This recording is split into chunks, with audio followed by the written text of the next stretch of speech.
ओम शांति। 3 अप्रैल 2022 के अव्यक्त महावाक्य। पहले एक नज़र मुरली के मुख्य पॉइंट्स पर। बाप दादा ने कहा, एक ऐसी स्मृति जो तुमको समर्थ बनाती है वह है मेरा बाबा की स्मृति। कल्प कल्प जब तुम्हें यह स्मृति आती है तो स्वतः ही तुमको समर्थियों का अधिकार प्राप्त हो जाता है। अगर थोड़ी भी विस्मृति है तो समझो व्यर्थ है, चाहे व्यर्थ संकल्प हो, चाहे बोल हो या कर्म हो। याद रखो, स्मृति स्वरूप सो समर्थ स्वरूप।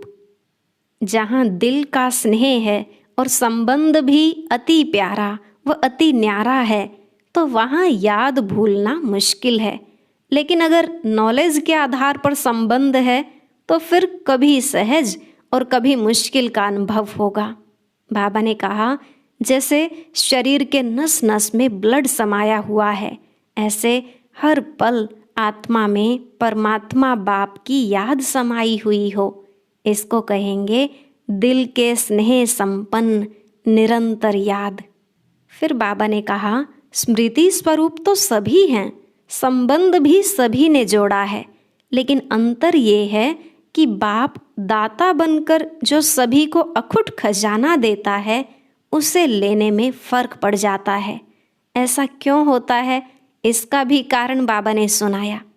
दाता तो सभी को एक जैसा वर्षा देता है, लेकिन कोई आत्मा इन प्राप्तियों को अथवा खजानों को समय प्रमाण स्वयं के प्रति या सेवा प्रति कार्य में लगाकर खुशी और नशे में रहते हैं। लेकिन कोई बच्चे सदा यूज नहीं करते, कभी कभी करते हैं। तो ऐसे कभी कभी वालों में अंतर पड़ जाता है। सदा याद रखो, जितना खजाने को कार्य में लगाएंगे उतनी ही और ज़्यादा शक्ति बढ़ेगी।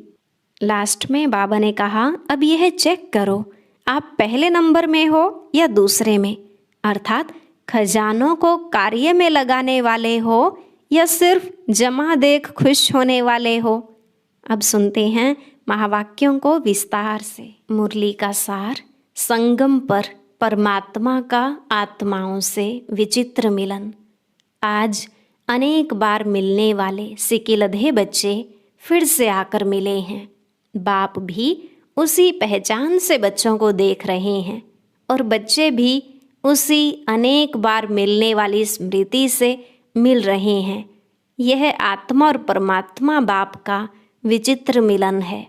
सारे कल्प में कोई भी आत्मा इस स्मृति से नहीं मिलती कि अनेक बार मिलने के बाद फिर से मिले हैं। चाहे समय प्रति समय धर्म पिताएं आए हैं और अपने फॉलोअर्स को ऊपर से नीचे लाए, लेकिन धर्म पिताएं भी इस स्मृति से नहीं मिलते हैं कि अनेक कल्प मिले हुए फिर से मिल रहे हैं। इस स्पष्ट स्मृति से सिवाय परम पिता के कोई आत्माओं से मिल नहीं सकते। चाहे इस कल्प में पहली बार ही मिलते हैं, लेकिन मिलते ही पुरानी स्मृति, पुरानी पहचान जो आत्माओं में संस्कार के रूप में रिकॉर्ड भरा हुआ है वह इमर्ज हो जाता है और दिल से यही स्मृति का आवाज़ आता है, यह वही मेरा बाप है। बच्चे कहते तुम हो मेरे और बाप कहते तुम हो मेरे। मेरा संकल्प उत्पन्न हुआ उसी सेकंड उस शक्तिशाली स्मृति से, संकल्प से नया जीवन और नया जहान मिल गया और सदा के लिए मेरा बाबा इस स्मृति स्वरूप में टिक गए।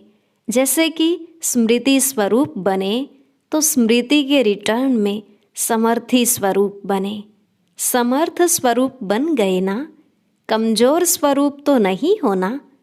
और जो जितना स्मृति में रहते हैं उतना समर्थियों का अधिकार स्वतः ही प्राप्त करते हैं।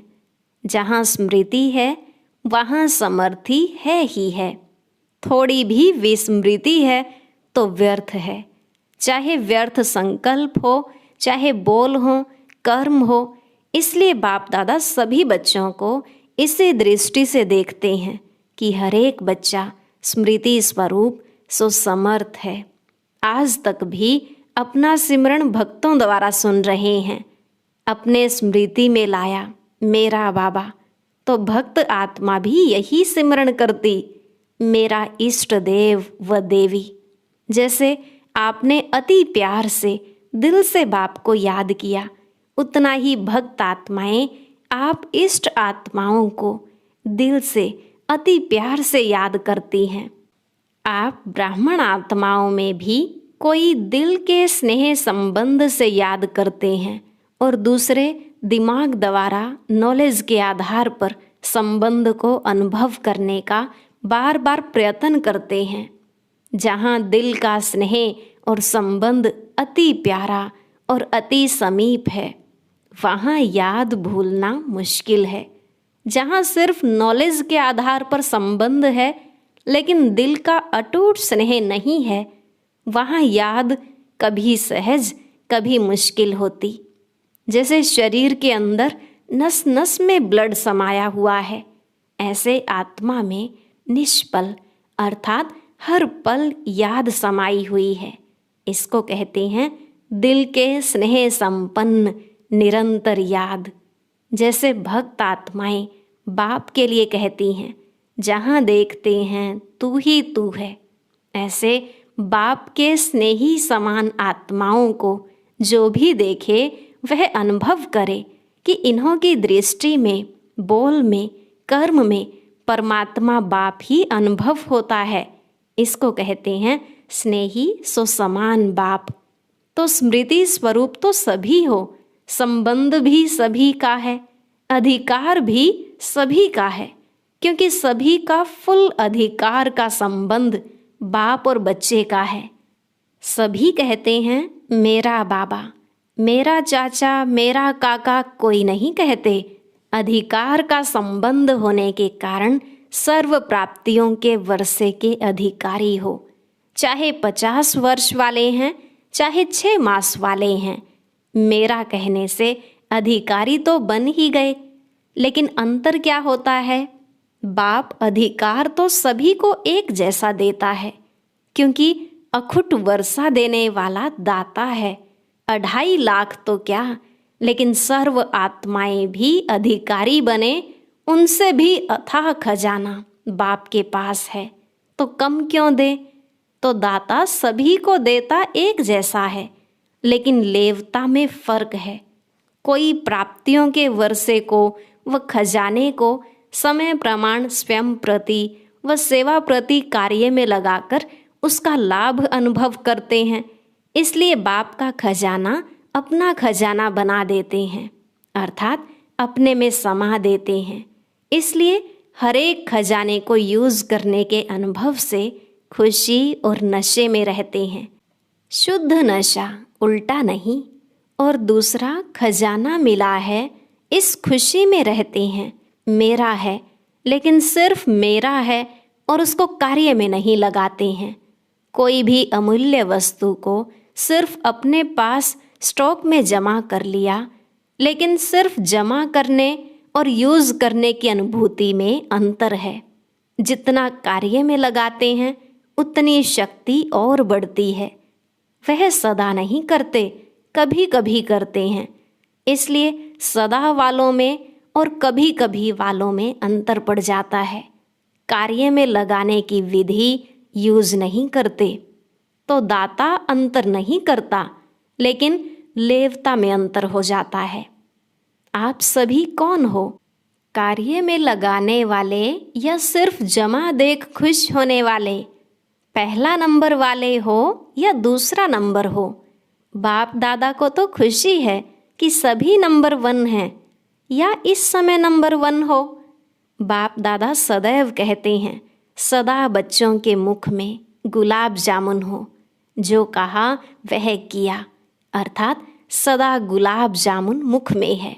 दुनिया वाले कहते हैं मुख में गुलाब, लेकिन गुलाब से मुख मीठा नहीं होगा, इसलिए गुलाब जामुन मुख में हो तो सदा ही ऐसे मुस्कुराते रहें। अच्छा, कई नए नए फिर से मिलने पहुंच गए हैं। जो भी इस कल्प में फिर से मिलन मना रहे हैं, उन बच्चों के लिए विशेष बाप दादा स्नेह का वरदान देते हैं कि सदा अपने मस्तक पर बाप का हाथ अनुभव करते चलो। जिसके सिर पर बाप का हाथ है वह सदा इस वरदान के अनुभव से सब बातों में सेफ हैं। यह वरदान का हाथ हर बात में आपकी सेफ्टी का साधन है। सबसे बड़े ते बड़ी सिक्योरिटी यही है। बाप दादा सभी टीचर्स की निमित्त बनने की हिम्मत देख खुश हैं। हिम्मत रख, निमित्त तो बन ही जाते हो ना। टीचर निमित्त बनना अर्थात बेहद की स्टेज पर हीरो पार्ट बजाना।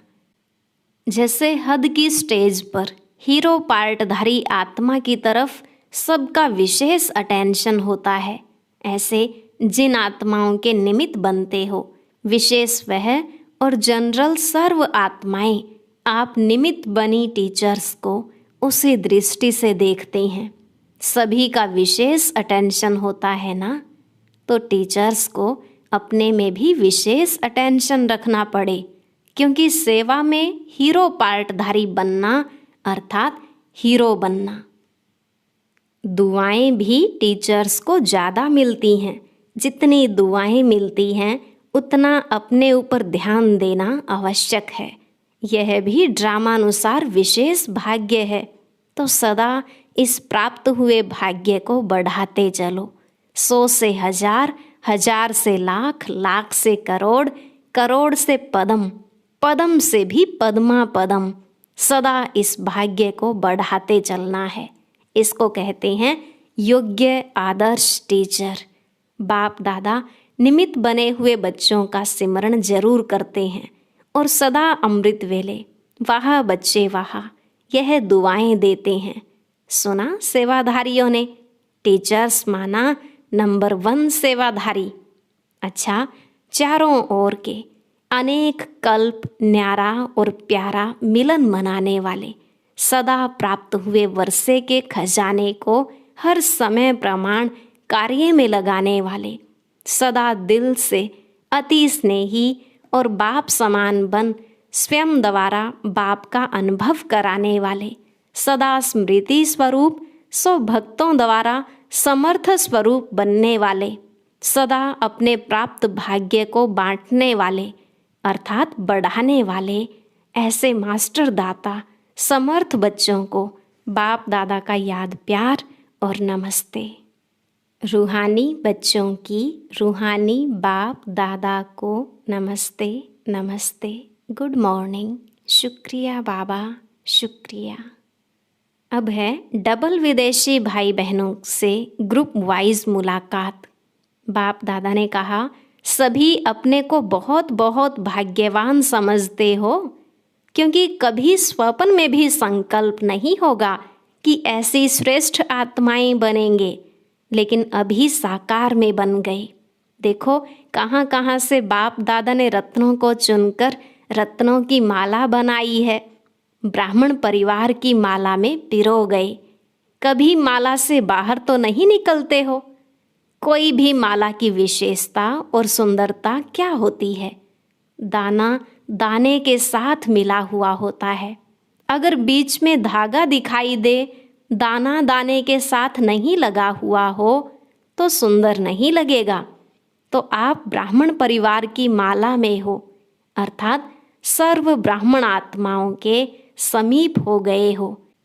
जैसे बाप के समीप हो वैसे बाप के साथ साथ परिवार के भी समीप हो, क्योंकि यह परिवार भी इस पहचान से परिचय से अभी मिलता है। परिवार में मज़ा आता है ना, ऐसे नहीं कि सिर्फ बाप की याद में मज़ा आता है। योग परिवार से नहीं लगाना है, लेकिन समीप 1-2 के रहना है। इतना बड़ा 2.5 लाख का परिवार कोई होगा? फिर किसी ने कहा, अभी तो 9-10 लाख से भी बड़ा परिवार है। बाप दादा ने कहा, तो परिवार अच्छा लगता है या सिर्फ बाबा अच्छा लगता है? जिसे सिर्फ बाबा अच्छा लगेगा वह परिवार में नहीं आ सकेगा। बाप दादा परिवार को देख सदा हर्षित होते हैं और सदा 1-2 की विशेषता को देख हर्षित रहते हैं। हर ब्राह्मण आत्मा के प्रति यही संकल्प रहता कि वह ब्राह्मण आत्मा वह। देखो, बाप का बच्चों से इतना प्यार है तब तो आते हैं ना, नहीं तो ऊपर बैठकर मिल ले। सिर्फ ऊपर से तो बैठकर नहीं मिलते। आप विदेश से आते हो तो बाप दादा भी विदेश से आते हैं, सबसे दूर से आते हैं, लेकिन आते सेकंड में हैं। आप सभी भी सेकंड में उड़ती कला का अनुभव करते हो, सेकंड में उड़ सकते हो। इतने डबल लाइट हो, संकल्प किया और पहुंच गए, परमधाम कहा और पहुँचे। ऐसी प्रैक्टिस है, कहाँ अटक तो नहीं जाते हो, कभी कोई बादल तंग तो नहीं करते हैं। केयरफुल भी और क्लियर भी ऐसे है ना। डबल विदेशी बच्चों को आते ही सेंटर्स मिल जाते हैं, बहुत जल्दी टीचर बन जाते हैं, इसलिए सेवा की भी दुआएं मिलती हैं। दुआएं मिलने की विशेष लिफ्ट मिलती है। साथ साथ आते ही इतने बिजी हो जाते हो जो और बातों के लिए फुर्सत ही नहीं मिलती। इसलिए बिजी रहने से घबराना नहीं, यह गुड साइन है। कई कहते हैं ना, लौकिक कार्य भी करें, फिर अलौकिक सेवा भी करें और अपनी सेवा भी करें, यह तो बहुत बिजी रहना पड़ता है। लेकिन यह बिजी रहना अर्थात मायाजीत बन जाना, यह ठीक लगता है या लौकिक जॉब करना मुश्किल है? लौकिक जॉब जो करते हैं उसमें जो कमाई होती है वह कहाँ लगाते हो? जैसे समय लगाते वैसे धन भी लगाते हो, तो तन मन धन तीनों ही लग जाते हैं, सफल हो जाता है ना। इसलिए थकना नहीं। सेंटर खोलते हो तो कितनी आत्माओं का संदेश सुनते ही कल्याण होता है। तो मन और धन का कनेक्शन है। जहाँ धन होगा वहाँ मन होगा, जहाँ मन होगा वहाँ धन होगा। बाप दादा डबल विदेशियों को सर्व प्रकार से सफल करने में बिजी देख खुश होते हैं। सभी गोल्डन चांसलर हो। सदा याद रखना कि सफलता मूर्त हैं और सदा सफलता मेरे गले का हार है। कोई भी कार्य करो तो पहले यह सोचो कि सफलता मेरे गले की माला है। जैसा निश्चय होगा वैसा प्रत्यक्ष फल मिलेगा। अच्छा, दूसरी बात, यह स्वीट साइलेंस प्रिय लगती है ना, क्योंकि आत्मा का ओरिजिनल स्वरूप ही स्वीट साइलेंस है। तो जिस समय चाहो उस समय इस स्वीट साइलेंस की स्थिति का अनुभव कर सकते हो, क्योंकि आत्मा अभी इन बंधनों से मुक्त हो गई। इसलिए जब चाहे तब अपने ओरिजिनल स्थिति में स्थित हो जाए। तो बंधन मुक्त हो गए या होना है? इस बार मधुबन में 2 शब्द छोड़कर जाना, समथिंग और सम टाइम। यह पसंद है ना? सभी छोड़ेंगे? हिम्मत रखने से मदद मिल जाएगी, क्योंकि यह तो जानते हो 63 जन्म अनेक बंधनों में रहे और एक जन्म स्वतंत्र बनने का है। इसका ही फल अनेक जन्म जीवन मुक्ति प्राप्त करेंगे। तो फाउंडेशन यहाँ डालना है। जब इतना फाउंडेशन पक्का होगा तब तो 21 जन्म चलेगा। जितना अपने में निश्चय करेंगे उतना ही नशा होगा। बाप में भी निश्चय, अपने में भी निश्चय और फिर ड्रामा में भी निश्चय। तीनों निश्चय में पास होना है। अच्छा, एक एक रत्न की अपनी विशेषता है। बाप दादा सबकी विशेषता को जानते हैं। अभी आगे चलकर अपनी विशेषता को और कार्य में लगाओ तो विशेषता बढ़ती जाएगी। दुनिया में खर्च करने से धन कम होता है, लेकिन यहाँ जितना यूज़ करेंगे, खर्च करेंगे, उतना बढ़ेगा। सभी अनुभवी हो ना? तो इस वर्ष का यही वरदान याद रखना कि हम विशेष आत्मा हैं और विशेषता को कार्य में लगाकर और आगे बढ़ाएंगे। जैसे यहाँ नज़दीक बैठना अच्छा लगता है, वैसे वहाँ भी सदा नज़दीक रहना। बाप दादा सदा हरेक को इसी श्रेष्ठ नज़र से देखते हैं कि एक एक बच्चा योगी भी है और योग्य भी है। अच्छा, आज का वरदान, दूसरों के परिवर्तन की चिंता छोड़ स्वयं का परिवर्तन करने वाले शुभ चिंतक भव। दूसरों के परिवर्तन की चिंता छोड़ स्वयं का परिवर्तन करने वाले शुभ चिंतक भव। बाबा ने कहा, स्व परिवर्तन करना ही शुभ चिंतक बनना है। यदि स्व को भूल दूसरे के परिवर्तन की चिंता करते हो तो यह शुभ चिंतन नहीं है। पहले स्व और स्व के साथ सर्व। यदि स्व का परिवर्तन नहीं करते और दूसरों के शुभ चिंतक बनते हो तो सफलता नहीं मिल सकती। इसलिए स्वयं को कायदे प्रमाण चलाते हुए स्व का परिवर्तन करो, इसी में ही फायदा है। बाहर से कोई फायदा भल दिखाई न दे, लेकिन अंदर से हल्कापन और खुशी की अनुभूति होती रहेगी। स्लोगन, सेवाओं का सदा उमंग है तो छोटी छोटी बीमारियां मर्ज हो जाती हैं। सेवाओं का सदा उमंग है तो छोटी छोटी बीमारियां मर्ज हो जाती हैं। और अब सुनते हैं आज का अव्यक्त ज्ञान मोती। ये एक बहुत संस्कारितापूर्ण वीडियो है, जरूर देखें, कोई भी मिस ना करे।